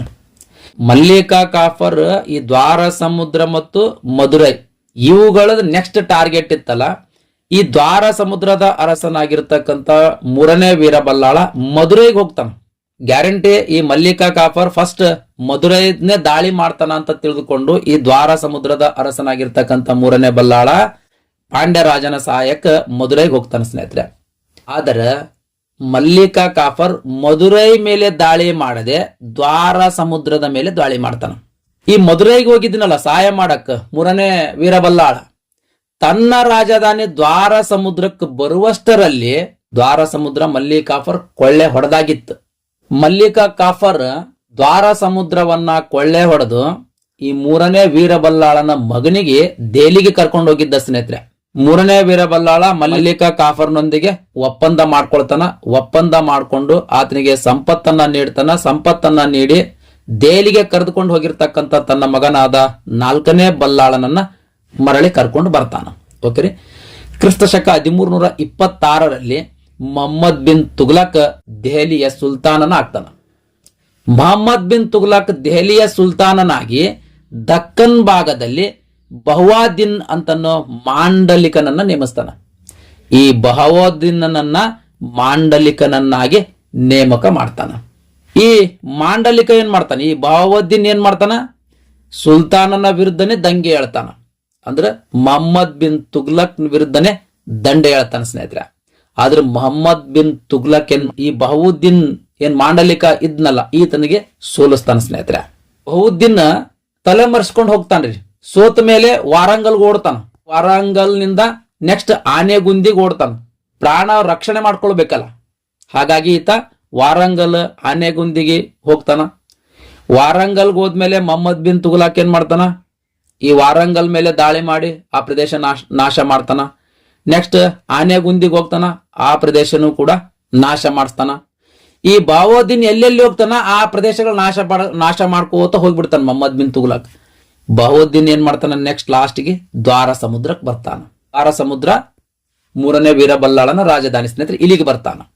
ಇಲ್ಲಿಗೆ ಬಂದಾಗ ಮೂರನೇ ವೀರಬಲ್ಲಾಳ ಈ ಬಹವುದ್ದೀನನ್ನ ಸುಲ್ತಾನನಿಗೆ ಹಿಡಿದು ಕೊಡ್ತಾನ ಸ್ನೇಹಿತರೆ. ನೋಡ್ರಿ, ಇಲ್ಲಿ ಹೆದರಿ ಹಿಡಿದು ಕೊಟ್ಟನಂತ ತಿಳ್ಕೊಳ್ಳುವಂಗಿಲ್ಲ. ಮೂರನೇ ವೀರಬಲ್ಲಾಳದ ಈಗಾಗಲೇ ದ್ವಾರ ಸಮುದ್ರ ದಾಳಿಗೊಳಗಾಗಿತ್ತು. ಈ ಬಹವುದ್ದೀನನ್ನ ಹಿಡಿದು ಕೊಡ್ಲಿಲ್ಲ ಅಂತ ತಿಳ್ಕೊಳ್ರಿ, ಮೊಹಮ್ಮದ್ ಬಿನ್ ತುಗ್ಲಕ್ ಮತ್ತೆ ಸಾಮ್ರಾಜ್ಯಕ್ಕೆ ದಾಳಿ ಮಾಡ್ತಾನೆ. ಈಗಾಗಲೇ ಚೇತರಿಸಿಕೊಳ್ಳುವಂತ ಸ್ಥಿತಿಯೊಳಗದ ಸಾಮ್ರಾಜ್ಯ, ಮತ್ತೊಮ್ಮೆ ದಾಳಿಗೊಳಗಾಗೋದು ಬೇಡ. ಅದೇ ರೀತಿ ಹಿಂದೂ ಧರ್ಮ ನಾಶ ಆಗಿ ಹೋಗ್ತದ, ನಶಿಸಿ ಹೋಗ್ತದ. ಹಾಗಾಗೋದು ಬೇಡ ಅಂತೇಳಿ ಈ ಬಹವುದ್ದೀನನ್ನ ಸುಲ್ತಾನನಿಗೆ ಅಂದ್ರೆ ಮೊಹಮ್ಮದ್ ಬಿನ್ ತುಗ್ಲಕ್ನಿಗೆ ಹಿಡಿದು ಕೊಡ್ತಾನ ಸ್ನೇಹಿತರೆ. ಯಾರು, ಈ ಮೂರನೇ ವೀರಬಲ್ಲಾಳ. ಈ ಮಾಂಡಲಿಕನನ್ನ ದೆಹಲಿಗೆ ಕರೆದುಕೊಂಡು ಹೋಗಿ ಮೊಹಮ್ಮದ್ ಬಿನ್ ತುಗ್ಲಕ್ ಅವನ ದೇಹವನ್ನ ಸುಲ್ದು ಅವನ ಹೆಂಡತಿ ಮಕ್ಕಳಿಗೆ ಆಹಾರವಾಗಿ ಕಳಿಸ್ತಾನ ಸ್ನೇಹಿತರೆ. ಅಷ್ಟೊಂದು ಕ್ರೂರ ರೀ ಮೊಹಮ್ಮದ್ ಬಿನ್ ತುಗ್ಲಕ್. ಇವರೆಲ್ಲ ಸುಲ್ತಾನ್ ಅಂತನ್ನೋರೆ ಅಷ್ಟೊಂದು ಕ್ರೂರಿಗಳಿದ್ರು. ಓಕೆ ರೀ. ನೆಕ್ಸ್ಟ್ ಸುಲ್ತಾನನ ದಾಳಿಯಿಂದ ಹೊಯ್ಸಳರನ್ನ ಹೊರತುಪಡಿಸಿದ್ರ ದಕ್ಷಿಣ ಭಾರತದ ಎಲ್ಲಾ ರಾಜಮನೆತನಗಳ ನಿರ್ನಾಮವಾಗಿದ್ದು ಸ್ನೇಹಿತರೆ. ಎಲ್ಲಾ ರಾಜಮನೆತನಗಳು ಅವನತಿ ಹೊಂದಿದ್ದು. ದಕ್ಷಿಣ ಭಾರತದೊಳಗ ಹೊಯ್ಸಳರ ಸಾಮ್ರಾಜ್ಯ ಮಾತ್ರ ಅಸ್ತಿತ್ವದಲ್ಲಿತ್ರಿ. ಈ ಸುಲ್ತಾನ ದಕ್ಷಿಣ ಭಾರತದ ಎಲ್ಲಾ ರಾಜಮನೆತನಗಳನ್ನ ದಾಳಿ ಮಾಡಿ ಅವನತಿಗೊಳಿಸಿದ್ದ ಸ್ನೇಹಿತರೆ. ಓಕೆ ರೀ. ನೆಕ್ಸ್ಟ್ ಗಿಯಾಸುದ್ದೀನ್ ಮಧುರೈನ ಸುಲ್ತಾನನಾಗ್ತಾನ. ಅವನೊಬ್ಬ ಮತಾಂಧನಾಗಿದ್ದ ಸ್ನೇಹಿತರೆ. ಹಿಂದೂ ಧರ್ಮದಿಂದ ಮತಾಂತರಗೊಂಡಿದ್ದ. ಓಕೆ ರೀ. ಗಿಯಾಸುದ್ದೀನ್. ವೀರಬಲ್ಲಾಳ ಹಲವು ಕಡೆ ಉಪರಾಜಧಾನಿಗಳನ್ನ ಸ್ಥಾಪನೆ ಮಾಡಿ ಬಾರಕೂರು, ತಿರುವಣ್ಣಮಲೈ, ತುಂಗಭದ್ರಾ ನದಿಯ ಹೊಸಪಟ್ಟಣ ಈ ರೀತಿ ಉಪರಾಜಧಾನಿಗಳನ್ನ ಮಾಡಿಕೊಂಡಿದ್ದ ಸ್ನೇಹಿತರೆ. ಓಕೆ ರೀ. ಹೊಸ ಪಟ್ಟಣ ಏನ ನಿರ್ಮಾಣ ಮಾಡಿದ್ನಲ್ರಿ, ಮುಂದೆ ಇದೇ ಹೊಸವೀಡು, ಹೊಸದುರ್ಗ, ವಿಜಯ ವಿರೂಪಾಕ್ಷಪುರ ಅಂತ ವಿವಿಧ ಹೆಸರುಗಳಿಂದ ಕರೆಯಲಾಗ್ತದ. ಮುಂದೆ ಇದೇ ಒಂದು ಹೊಸ ಪಟ್ಟಣ ವಿಜಯನಗರವಾಗ್ತದೆ ಸ್ನೇಹಿತರೆ. ಓಕೆ ರೀ. ನೆಕ್ಸ್ಟ್ ಮೂರನೇ ಬಲ್ಲಾಳ ಏನ್ ಮಾಡ್ತಾನ, ಹಿಂದೂ ರಾಜಗಳ ಒಂದು ಒಕ್ಕೂಟ ತಯಾರು ಮಾಡ್ತಾನ. ಒಕ್ಕೂಟ ತಯಾರು ಮಾಡಿ ಮಧುರೈ ಸುಲ್ತಾನನನ್ನ ಸೋಲಿಸ್ತಾನ ಸ್ನೇಹಿತರೆ. ಮಧುರೈ ಸುಲ್ತಾನನನ್ನ ಕೊಪ್ಪಮ್ಮ ಮತ್ತು ಕಣ್ಣನೂರಿನ ಕದನದಲ್ಲಿ ಸೋಲಿಸ್ತಾನ. ಸೋಲಿಸಿ ಆತನಿಗೆ ಹೊರಟು ಹೋಗಕ್ಕ 14 ದಿನಗಳ ಕಾಲಾವಕಾಶ ನೀಡ್ತಾನ. ಯಾರಿ? ಈ ಮಧುರೈ ಸುಲ್ತಾನನಿಗೆ 14 ದಿನಗಳ ಕಾಲಾವಕಾಶ ನೀಡಿದ ಮೇಲೆ ನೆಕ್ಸ್ಟ್ ಹೊಯ್ಸಳರ ಸೈನ್ಯ ಅರಣ್ಯದಲ್ಲಿ ನಿರಾಯುಧವಾಗಿ, ಅಂದ್ರೆ ಯಾವುದೇ ಆಯುಧ ಇಲ್ದೇನೆ ರೆಸ್ಟ್ ಮಾಡ್ತಾ ಇತ್ತು ಸ್ನೇಹಿತರೆ. ವಿಶ್ರಾಂತಿ ಪಡ್ಕೊಳ್ತಿತ್ತು ಸೈನ್ಯ. ಇಂಥ ಒಂದು ಸಮಯವನ್ನ ಸದ್ಬಳಕೆ ಮಾಡಿಕೊಂಡಿರ್ತಕ್ಕಂಥ ಮಧುರೈ ಸುಲ್ತಾನ ಏಕಾಏಕಿ ಈ ಅರಣ್ಯದಲ್ಲಿ ನಿರಾಯುಧವಾಗಿರ್ತಕ್ಕಂಥ ಸೈನ್ಯದ ಮೇಲೆ ದಾಳಿ ಮಾಡ್ತಾನೆ ಸ್ನೇಹಿತರೆ. ಈ ಮಧುರೈ ಸುಲ್ತಾನ ವೀರಬಲ್ಲಾಳನ ಸೈನ್ಯದ ಮೇಲೆ ದಾಳಿ ಮಾಡಿ 84 ವರ್ಷದ ವೀರಬಲ್ಲಾಳನನ್ನ ಕೊಲೆ ಮಾಡ್ತಾನ ಸ್ನೇಹಿತರೆ. ಕೊಲೆ ಮಾಡಿ ಬಲ್ಲಾಳನ ಚರ್ಮವನ್ನ ಮಧುರೈ ಕೋಟೆಯ ಗೋಡೆಯ ಮೇಲೆ ನೇತು ಹಾಕ್ತಾನ. ಯಾವಾಗ ಮೂರನೇ ಬಲ್ಲಾಳ ಮರಣ ಹೊಂತಾನೋ ಅಲ್ಲಿಗೆ ಆಲ್ಮೋಸ್ಟ್ ಆಲ್ ಹಿಂದೂ ಸಾಮ್ರಾಜ್ಯಗಳೇ ಅವನತಿ ಹೊಂದುತ್ತಾವ ಸ್ನೇಹಿತರೆ. ಮೂರನೇ ವೀರಬಲ್ಲಾಳ ಇಂಥ ಬರ್ಬರ ಸಾವಿನ ಜೊತೆಗೆ ವೈಭವಯುತವಾಗಿರ್ತಕ್ಕಂಥ ಹೊಯ್ಸಳ ಸಾಮ್ರಾಜ್ಯ ದುಸ್ತುತಿಯ ಕೊನೆಯನ್ನ ಮುಟ್ಟುತ್ತದ, ಅಂದ್ರೆ ಅವನತಿಯನ್ನ ಮುಟ್ಟುತ್ತದ. ಆತನ ನಂತರ ಆತನ ಮಗ ವಿಜಯ ವಿರೂಪಾಕ್ಷ ಹೊಯ್ಸಳ ಸಾಮ್ರಾಜ್ಯವನ್ನ ಆಳ್ತಾನ. ಆದ್ರೂ ಕೂಡ ಮೊದಲಿನಂಗ ವೈಭವಯುತವಾದ ಹೊಯ್ಸಳ ಸಾಮ್ರಾಜ್ಯ ಮರಳಿಸಕ್ಕ ಆಗಂಗಿಲ್ಲ. ಸಾಮ್ರಾಜ್ಯ ಬೇಗ ನಶಿಸಿ ಹೋಗ್ತದೆ ಸ್ನೇಹಿತರೆ. ಮೂರನೇ ವೀರಬಲ್ಲಾಳನ ಹೋರಾಟ ಮುಂದೆ ವಿಜಯನಗರ ಸ್ಥಾಪನೆಗೆ ಸ್ಫೂರ್ತಿಯಾಗ್ತದ. 1346ರಲ್ಲಿ ಹೊಯ್ಸಳ ಸಾಮ್ರಾಜ್ಯ ವಿಜಯನಗರ ಸಾಮ್ರಾಜ್ಯದೊಂದಿಗೆ ವಿಲೀನಗೊಳ್ಳುತ್ತ ಸ್ನೇಹಿತರೆ. ಇದಿಷ್ಟು ಮೂರನೇ ವೀರಬಲ್ಲಾಳನ ಕುರಿತು ಮಾಹಿತಿ. ನೆಕ್ಸ್ಟ್ 29ನೇ ಪ್ರಶ್ನೆ, ಯಾರ ದಿಗ್ವಿಜಯದೊಂದಿಗೆ ಕರ್ನಾಟಕದಲ್ಲಿ ಹೊಯ್ಸಳರ ಅಧಿಪತ್ಯವು ಅಧಿಕೃತವಾಗಿ ಕೊನೆಗೊಂಡಿತು? ಯಾರ್ದ್ರಿ? ಸರಿಯಾದ ಉತ್ತರ ಆಪ್ಷನ್ ಸಿ, ವಿಜಯನಗರ ದೊರೆಗಳ ದಿಗ್ವಿಜಯದೊಂದಿಗೆ ಕರ್ನಾಟಕದೊಳಗ ಹೊಯ್ಸಳರ ಅಧಿಪತ್ಯ ಅಧಿಕೃತವಾಗಿ ಕೊನೆಗೊಂಡ ಸ್ನೇಹಿತರೆ. ನೆಕ್ಸ್ಟ್ 30ನೇ ಪ್ರಶ್ನೆ, ಹೊಯ್ಸಳ ರಾಜ್ಯವನ್ನ ಅಂತಿಮವಾಗಿ ವಶಪಡಿಸಿಕೊಂಡವರು ಯಾರು? ಆಪ್ಷನ್ ಸಿ ಸರಿಯಾದ ಉತ್ತರ, ವಿಜಯನಗರ ಸಾಮ್ರಾಜ್ಯ. ನೆಕ್ಸ್ಟ್ ಹೊಯ್ಸಳರ ಸಾಧನೆಗಳ ಆಡಳಿತ ವ್ಯವಸ್ಥೆ, ಆರ್ಥಿಕ ಸ್ಥಿತಿಗತಿ, ಸಾಮಾಜಿಕ ಮತ್ತು ಧಾರ್ಮಿಕ ಸ್ಥಿತಿಗತಿ ಯಾವ ರೀತಿ ಇತ್ತು, ಅದೇ ರೀತಿ ಶಿಕ್ಷಣ ಮತ್ತು ಸಾಹಿತ್ಯ, ಕಲೆ ಮತ್ತು ವಾಸ್ತುಶಿಲ್ಪದಲ್ಲಿ ಹೊಯ್ಸಳರ ಕೊಡುಗೆಗಳೇನು ಅಂತ ಅನ್ನೋದ್ರ ಬಗ್ಗೆ ಇನ್ ಡಿಟೇಲ್ ಮಾಹಿತಿ ನೋಡೋಣ ಸ್ನೇಹಿತರೆ. ನೋಡ್ರಿ, ಈ ಶಿಕ್ಷಣ ಮತ್ತು ಸಾಹಿತ್ಯ, ಕಲೆ ಮತ್ತು ವಾಸ್ತುಶಿಲ್ಪ ಇವೆರಡು ಮುಂದಿನ ವಿಡಿಯೋದೊಳಗೆ ಕವರ್ ಮಾಡೀನಿ. ಆಡಳಿತ ವ್ಯವಸ್ಥೆ, ಆರ್ಥಿಕ ಸ್ಥಿತಿಗತಿ, ಸಾಮಾಜಿಕ ಮತ್ತು ಧಾರ್ಮಿಕ ಸ್ಥಿತಿಗತಿ ಇದೇ ವಿಡಿಯೋದೊಳಗ ಕವರ್ ಮಾಡಿರ್ತಕ್ಕಂಥದ್ದು. ಓಕೆ ರೀ. ಮೊದಲದ ಆಡಳಿತ ವ್ಯವಸ್ಥೆ. ರಾಜನೇ ರಾಜ್ಯದ ಸರ್ವೋಚ್ಚ ಅಧಿಕಾರಿ ಆಗಿದ್ದ. ರಾಜನೇ ರಾಜ್ಯದ ಸರ್ವೋಚ್ಚ ಅಧಿಕಾರಿ ಆಗಿರ್ತಿದ್ದ. ಓಕೆ ರೀ. ರಾಜತ್ವ ವಂಶ ಪರಂಪರೆಯಾಗಿತ್ತು. ಅಂದ್ರೆ ರಾಜನ ಮಕ್ಕಳೇ ಮುಂದೆ ರಾಜರಾಗ್ತಿದ್ರು. ಓಕೆ ರೀ. ಹಿರಿಯ ಮಗನೇ ಉತ್ತರಾಧಿಕಾರಿ ಆಗಿರ್ತಿದ್ದ. ಅಂದ್ರ ತಂದೆ ನಿಧನ ಆದ ನಂತರ ತಿಳ್ಕೊಳ್ರಿ, ತಂದೆಯ ನಂತರ ಹಿರಿಯ ಮಗನಿಗೆ ಪಟ್ಟಾಭಿಷೇಕ ಆಗ್ತಿತ್ತು. ಓಕೆ ರೀ. ನೆಕ್ಸ್ಟ್ ಹೊಯ್ಸಳರ ಆಡಳಿತದಲ್ಲಿ ಪಟ್ಟದ ರಾಣಿಯರು ಮತ್ತು ಇತರ ರಾಣಿಯರು ಭಾಗವಹಿಸ್ತಿದ್ರು ಸ್ನೇಹಿತರೆ. ಆಡಳಿತದೊಳಗ ರಾಣಿಯರು ಕೂಡ ಭಾಗವಹಿಸ್ತಿದ್ರು. ಓಕೆ ರೀ. ನೆಕ್ಸ್ಟ್ ರಾಜನಿಗೆ ಅಥವಾ ಅರಸನಿಗೆ ಆಡಳಿತದೊಳಗ ನೆರವಾಗುವುದಕ್ಕ ಪಂಚಪ್ರಧಾನ ಸಮಿತಿ ಅಂತ ಅಸ್ತಿತ್ವದಲ್ಲಿತ್ತು ಸ್ನೇಹಿತರೆ. ಪಂಚಪ್ರಧಾನ ಸಮಿತಿ ಅಂತ ಅಸ್ತಿತ್ವದಲ್ಲಿತ್ತು. ಅಂದ್ರೆ ಈ ಪಂಚಪ್ರಧಾನ ಸಮಿತಿಯೊಳಗ 5 ಜನ ಮಂತ್ರಿಗಳಿದ್ರು. ಹಾಗಾಗಿ ಇದನ್ನ ಪಂಚ ಅಂದ್ರೆ ಎಷ್ಟು? 5. ಓಕೆ ರೀ, ಪಂಚ ಪ್ರಧಾನ ಸಮಿತಿ ಅಂತ ಕರೆಯಲಾಗ್ತಿತ್ತು. ಓಕೆ ರೀ, ಹೊಯ್ಸಳರ ಸಾಮ್ರಾಜ್ಯದ ಅವಧಿಯೊಳಗ ಅರಸನಿಗೆ ಆಡಳಿತದಲ್ಲಿ ನೆರವಾಗುವುದಕ್ಕ ಪಂಚ ಪ್ರಧಾನ ಸಮಿತಿ ಅಸ್ತಿತ್ವದಲ್ಲಿತ್ತು. ಈ ಸಮಿತಿಯೊಳಗ 5 ಜನ ಮಂತ್ರಿಗಳಿದ್ರು. ಯಾರ್ಯಾರು 5 ಜನ ಮಂತ್ರಿಗಳಿದ್ರಿ? ಸಂಧಿ ವಿಗ್ರಹಿಕ, ಶ್ರೀಕರಣಾಧಿಕಾರಿ, ಹಿರಿಯ ಭಂಡಾರಿಕ, ಸೇನಾಧಿಕಾರಿ, ಮಹಾಪಸಯತ, ಈ ರೀತಿ 5 ಜನ ಮಂತ್ರಿಗಳಿದ್ರು. ಸಂಧಿ ವಿಗ್ರಹಿಕ ಅಂತಂದ್ರೆ ಏನ್ರಿ? ಸಂಧಿ ವಿಗ್ರಹಿಕ ಅಂತಂದ್ರೆ ವಿದೇಶಾಂಗ ವ್ಯವಹಾರಗಳ ಮಂತ್ರಿ. ಸಂಧಿ ವಿಗ್ರಹಿಕ ಅಂತಂದ್ರೆ ಈಗ ಪ್ರಸ್ತುತವಾಗಿ ಹೆಂಗ ವಿದೇಶಾಂಗ ವ್ಯವಹಾರಗಳ ಮಂತ್ರಿ ಅರಲ್ರಿ, ಅವರು ಆಗ ಸಂಧಿ ವಿಗ್ರಹಿಕ ಅಂತ ಇರ್ತಿದ್ರು. ನೆಕ್ಸ್ಟ್ ಶ್ರೀಕರಣಾಧಿಕಾರಿ ಅಂದ್ರೆ ಮುಖ್ಯ ಲೆಕ್ಕಾಧಿಕಾರಿ, ಚೀಫ್ ಅಕೌಂಟೆಂಟ್. ಯಾರಿ? ಶ್ರೀಕರಣಾಧಿಕಾರಿ ಅಂತಂದ್ರೆ ಏನ್ರಿ? ಮುಖ್ಯ ಲೆಕ್ಕಾಧಿಕಾರಿ ಅಥವಾ ಚೀಫ್ ಅಕೌಂಟೆಂಟ್ ಸ್ನೇಹಿತರೆ. ನೆಕ್ಸ್ಟ್ ಹಿರಿಯ ಭಂಡಾರಿ ಅಥವಾ ಭಂಡಾರಿಕ ಅಂದ್ರೆ ಹಣಕಾಸು ಸಚಿವರು, ಫೈನಾನ್ಸ್ ಮಿನಿಸ್ಟರ್ ಸ್ನೇಹಿತರೆ. ಓಕೆ. ನೆಕ್ಸ್ಟ್ ಸೇನಾಧಿಕಾರಿ ಅಂದ್ರೆ ಸೇನೆಯ ಮುಖ್ಯಸ್ಥ. ಸೇನಾಧಿಕಾರಿ ಅಂತಂದ್ರೆ ಯಾರ್ರಿ? ಸೇನೆಯ ಮುಖ್ಯಸ್ಥ, ಮೇಜರ್. ನೆಕ್ಸ್ಟ್ ಮಹಾಪಸಯತ ಅಂದ್ರೆ ಅರಮನೆಯ ವ್ಯವಹಾರಗಳ ಉಸ್ತುವಾರಿ ಸ್ನೇಹಿತರೆ. ಅರಮನೆಯ ವ್ಯವಹಾರಗಳನ್ನ ನೋಡಿಕೊಂಡು ಹೋಗುವಾತ ಈತ ಮಹಾಪಸಯತನಾಗಿರ್ತಿದ್ದ. ಮಹಾಪಸಯತ ಅಂತಂದ್ರೆ ಏನ್ರಿ? ಅರಮನೆಯ ವ್ಯವಹಾರಗಳ ಉಸ್ತುವಾರಿ ಮಂತ್ರಿ. ಈ ರೀತಿ 5 ಜನ ಮಂತ್ರಿಗಳು ಈ ಪಂಚ ಪ್ರಧಾನ ಸಮಿತಿಯೊಳಗೆ ಇರ್ತಿದ್ರು ಸ್ನೇಹಿತರೆ. ಇವರು ಅರಸನ ಆಡಳಿತದಲ್ಲಿ ನೆರವಾಗ್ತಿದ್ರು. ನೆಕ್ಸ್ಟ್ ಆಡಳಿತ ವಿಭಾಗಗಳ ಬಗ್ಗೆ ನೋಡೋದಾದ್ರೆ, ಅಂದ್ರೆ ಆಡಳಿತ ಸರಾಗವಾಗಿ ನಡೀಲಿ ಅಂತ ಅನ್ನೋ ಉದ್ದೇಶಕ್ಕಾಗಿ, ಅಂದ್ರೆ ಆಡಳಿತದ ಅನುಕೂಲಕ್ಕಾಗಿ ವಿಶಾಲವಾದ ಸಾಮ್ರಾಜ್ಯವನ್ನ ವಿವಿಧ ಭಾಗಗಳಾಗಿ ವಿಂಗಡಿಸಲಾಗಿತ್ತು ಸ್ನೇಹಿತರೆ. ಸಾಮ್ರಾಜ್ಯವನ್ನ ರಾಜ್ಯಗಳನ್ನಾಗಿ, ರಾಜ್ಯಗಳನ್ನ ಪ್ರಾಂತ್ಯಗಳನ್ನಾಗಿ, ಪ್ರಾಂತ್ಯಗಳನ್ನ ನಾಡುಗಳನ್ನಾಗಿ, ನಾಡುಗಳನ್ನ ವಿಷಯಗಳನ್ನಾಗಿ, ವಿಷಯಗಳನ್ನ ಗ್ರಾಮಗಳನ್ನಾಗಿ, ಈ ರೀತಿ ವಿವಿಧ ಭಾಗಗಳಾಗಿ ವಿಂಗಡಿಸಲಾಗಿತ್ತು ಸ್ನೇಹಿತರೆ. ರಾಜ್ಯದೊಳಗ ಮಹಾರಾಜ ಇರ್ತಿದ್ದ. ಈತ ರಾಜ್ಯದ ಆಡಳಿತವನ್ನ ನಿರ್ವಹಣೆ ಮಾಡ್ತಿದ್ದ. ಪ್ರಾಂತ್ಯದೊಳಗ ರಾಜ್ಯಪಾಲನ ಇರ್ತಿದ್ದ ಸ್ನೇಹಿತರೆ. ನೆಕ್ಸ್ಟ್ ಪ್ರಾಂತ್ಯಾಡಳಿತವನ್ನ ಯುವರಾಜ, ರಾಣಿ, ಅರಸು ಮನೆತನದವರಿಗೆ ಕೊಡಲಾಗಿತ್ತು ಸ್ನೇಹಿತರೆ. ನೆಕ್ಸ್ಟ್ ಈ ಪ್ರಾಂತ್ಯದೊಳಗ ರಾಜ್ಯಪಾಲ ಏನಿರ್ತಿದ್ನಲ್ರಿ, ಈ ರಾಜ್ಯಪಾಲ ಎಲ್ರಿಗೂ ಕೊಡ್ತಿರ್ಲಿಲ್ಲ. ಈ ಪ್ರಾಂತ್ಯದ ಆಡಳಿತವನ್ನ ಕೇವಲ ಯುವರಾಜ ಆಗಿರ್ಬಹುದು ಅಥವಾ ರಾಣಿಯರಾಗಿರ್ಬಹುದು ಅಥವಾ ಯಾರಾದ್ರೂ ಅರಸು ಮನೆತನದವರಾಗಿರ್ಬೋದು, ಅವರಿಗೆ ಮಾತ್ರ ಈ ರಾಜ್ಯಪಾಲ ಅಧಿಕಾರವನ್ನ ನೀಡಲಾಗ್ತಿತ್ತು ಸ್ನೇಹಿತರೆ. ಓಕೆ ರೀ. ನೆಕ್ಸ್ಟ್ ನಾಡು ಅಂತಂದ್ರೆ, ನಾಡು ಒಂಥರ ಜಿಲ್ಲೆಗಳಂಗಿದ್ದು ಸ್ನೇಹಿತರೆ ಅವು. ಓಕೆ ರೀ. ಇಲ್ಲಿ ಹೆಗ್ಗಡೆ ಅಂತ ನಾವು ಇರ್ತಿದ್ದ.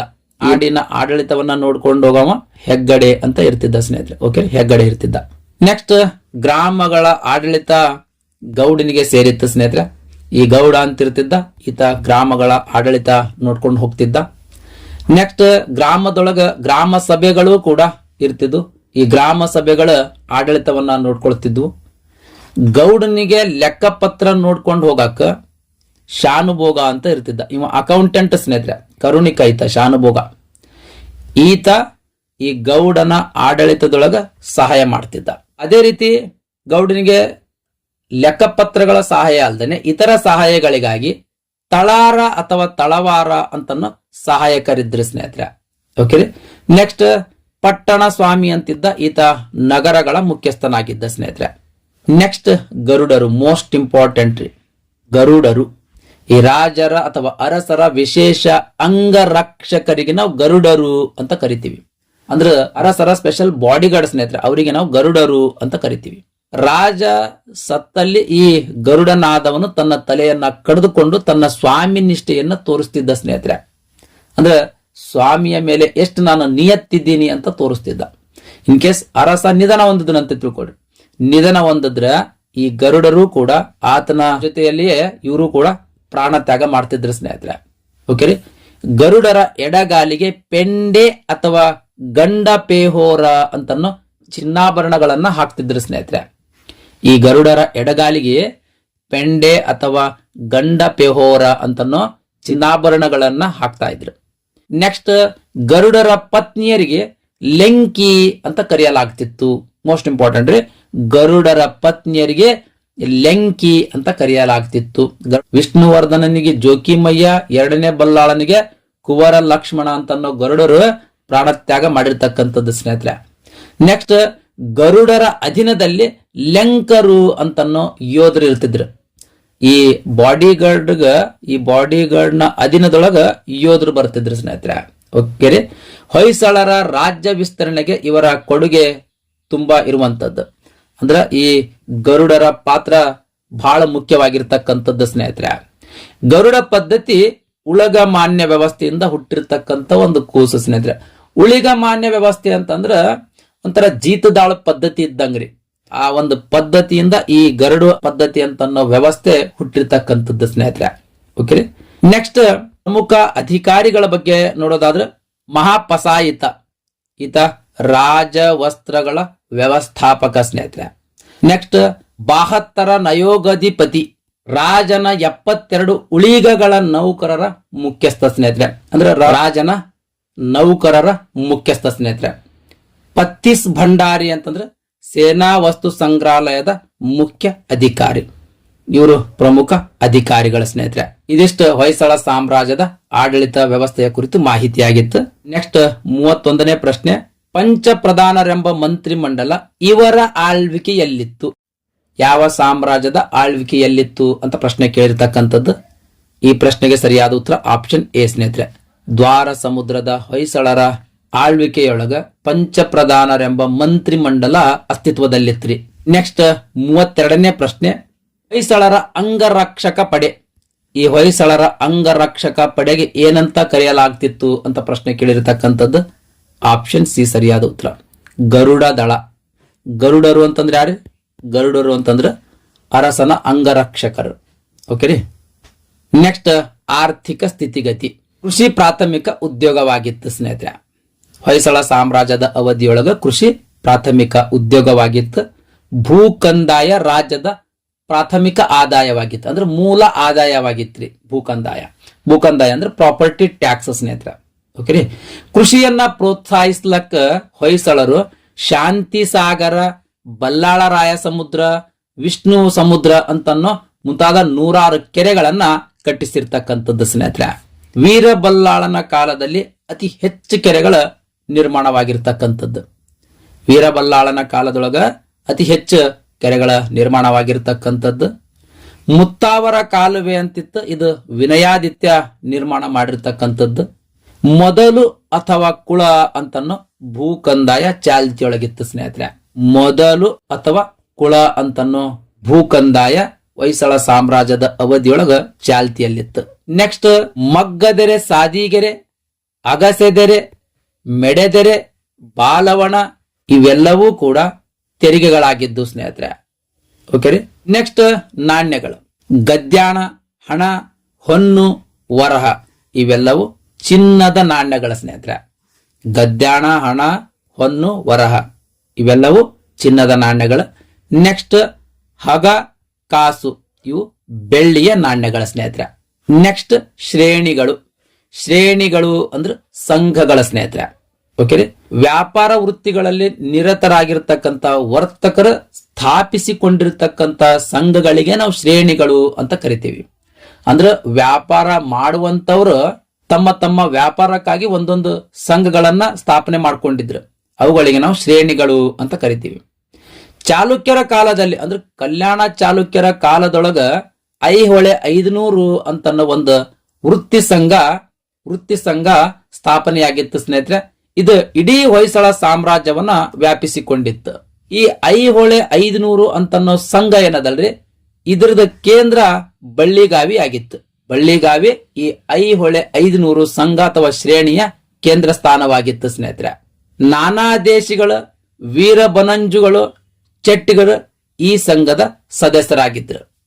ನಾನಾ ದೇಶಿಗಳು, ವೀರಬನಂಜುಗಳು, ಚೆಟ್ಟಿಗರು ಈ ಐಹೊಳೆ 500 ಸಂಘದ ಅಥವಾ ಶ್ರೇಣಿಯ ಸದಸ್ಯರಾಗಿದ್ದರು ಸ್ನೇಹಿತರೆ. ಪ್ರತಿಯೊಂದು ಕಸುಬುದಾರರು ಸಂಘವನ್ನ ರಚನೆ ಮಾಡಿಕೊಂಡಿದ್ರು. ಅಂದ್ರೆ ಕುಂಬಾರದೊಂದು ಸಂಘ, ಹೂವಾಡಿಗರದೊಂದು ಸಂಘ, ಈ ರೀತಿ ಪ್ರತಿಯೊಬ್ಬರು ಕಸುಬುದಾರರು ಸಂಘಗಳನ್ನ ರಚನೆ ಮಾಡಿಕೊಂಡಿದ್ರು ಸ್ನೇಹಿತರೆ.